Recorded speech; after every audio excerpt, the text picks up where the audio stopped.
Praise the Lord Jesus Christ. तो guys, दुनियावी ख्वाहिशों के लिए स्ट्रगल करने में और जीसस क्राइस्ट के लिए स्ट्रगल करने में क्या डिफरेंस है, और दुनियावी ख्वाहिशों के लिए स्ट्रगल करने का और जीसस क्राइस्ट के लिए स्ट्रगल करने का क्या अंजाम होता है इस दुनिया में भी और आखिरत में भी। तो बेसिकली इस दुनिया में 3 तरह के लोग पाए जाते हैं। पहले वो लोग जो हर तरह से दुनियावी ख्वाहिशों के पीछे भाग रही होती है, ऐश-ओ-इशरत के पीछे भाग रही होती है, दौलत शोहरत के पीछे भाग रही होती है और गुनाह आलूदा जिंदगी बसर कर रही होती है, नशे कर रही होती है, ज़िना कर रही होती है और हर गलत काम कर रही होती है। और दूसरे वो लोग हैं जो कि बैलेंस करके चल रही होती है, जो कि जीसस क्राइस्ट के लिए भी अपने आप को इस्तेमाल कर रही होती है और दुनियावी ख्वाहिशों के पीछे भी भाग रही होती है,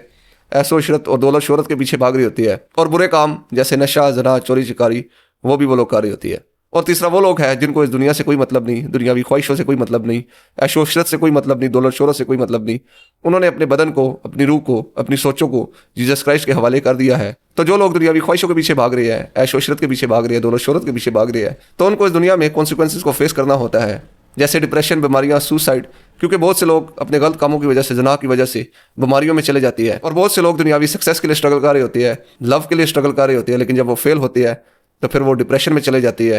और सुसाइड कर लेती है। और बहुत से सक्सेसफुल और फेमस लोग डिप्रेशन में चले जाते हैं और सुसाइड कर लेती है, उन गलत कामों को सोच सोच के जो उन्होंने सक्सेसफुल होने के लिए किए, फेमस होने के लिए किए, और उसके बाद एट द एंड इनको इटर्नल हेल में डाल दिया जाएगा, इटर्नल पनिशमेंट के लिए। और वो लोग जो बैलेंस करके चल रहे हैं, जो दुनियावी ख्वाहिशों के पीछे भी भाग रहे हैं, गुनाह भी कर रहे हैं और जीसस क्राइस्ट के पीछे भी भाग रहे हैं, जब तक वो फुली तौर पर जीसस क्राइस्ट के नहीं हो जाएंगे, जीसस क्राइस्ट के लिए अपने आप को इस्तेमाल नहीं करेंगे, इन दुनियावी ख्वाहिशों से बाज नहीं आएंगे, तब तक उनको भी दुनियावी मुसीबतों का, दुनियावी कॉन्सिक्वेंसेस का सामना करना पड़ेगा, यहाँ तक कि वो भी इटर्नल हेल में डाल दिए जाएंगे। और वो लोग जो हर तरह से जीसस क्राइस्ट के लिए स्ट्रगल कर रही है, जीसस क्राइस्ट के लिए मेहनत कर रही है, तो जीसस क्राइस्ट के लिए स्ट्रगल करने में भी उन्हें भी दुनियावी कॉन्सिक्वेंसेस का सामना करना पड़ता है, मुसीबतों का सामना करना पड़ता है, परसिक्यूशन का सामना करना पड़ता है, लोगों की नफरत का सामना करना पड़ता है। लेकिन at the end Jesus Christ उन्हें इनाम देगा उनकी मेहनत के बदले में जो उन्होंने जीसस क्राइस्ट के लिए की, और वो फिर हमेशा की ज़िंदगी पाएंगे और हमेशा के लिए जीसस क्राइस्ट के साथ रहेंगे।